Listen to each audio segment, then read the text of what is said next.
I've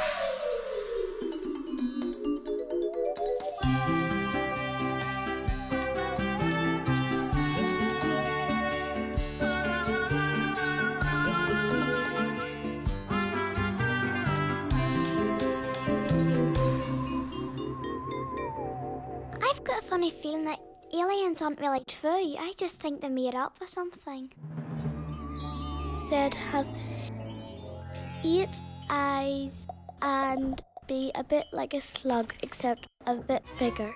We only have one tongue and they could have like 10 tongues or lower or higher. And they could have 1 million eyes and we can only have 2 eyes. And if they had a spaceship, it'd be shaped sort of like a plate with a little sort of cup on the top, only without the handle part. Some aliens live in the dark side of space, and some of them can go on the stars and hide behind them and all. And there's wee holes in the moon and they can go inside the moon, because the moon's made of cheese and they can eat the moon. If we be nice to them, they might get to know us and they'll be nice to us. All the planets in space are called the solar system. And I can remember a few: Mercury, Venus, the Sun, the Moon, Pluto, Mars, Jupiter, Saturn, Uranus, and Neptune. I've been to Mars before and it really burnt my feet because it was the reddest planet in the world.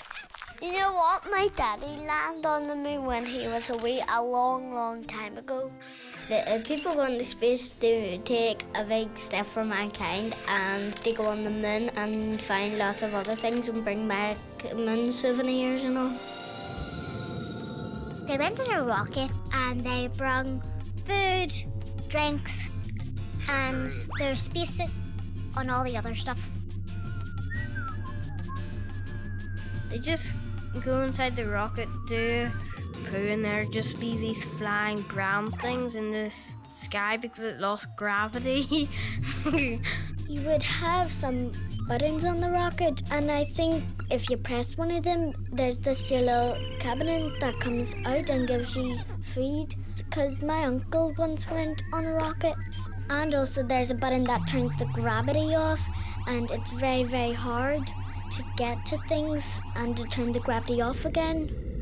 Before they went on the rocket, they would have had the train so they wouldn't mess anything up. And why would they have to take a train? Not a train that moves, but they would have to do some training so they know how to drive the rocket. And like that. Well, they went up into space and they landed on the moon and they put the American flag on the moon, and they've probably checked to see if it was cheese or not.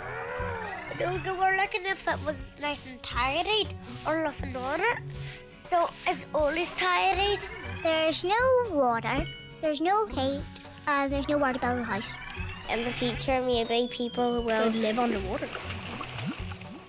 The sun is the brightest star of the whole space, 9,999 degrees. You'll be very, very sweating because you're wearing a big airtight suit. Well, I know something about the moon. If it's the half of the moon, doesn't mean that it breaks up, because the moon is not like pieces fall off. And sometimes when the sun goes straight away on the Earth, when the sun's facing the moon rightly, you know what I mean by saying that? It's because the moon is not got any light of its own. It's the reflection of the sun. So it's not bits are cut off like in a picture. Sometimes people cut off my forehead. A whole moon only comes up in special occasions, like it was your wedding and it came up at night time. I have a little joke about space. What is an astronaut's favourite place on a computer? I don't know. The space bar. I don't.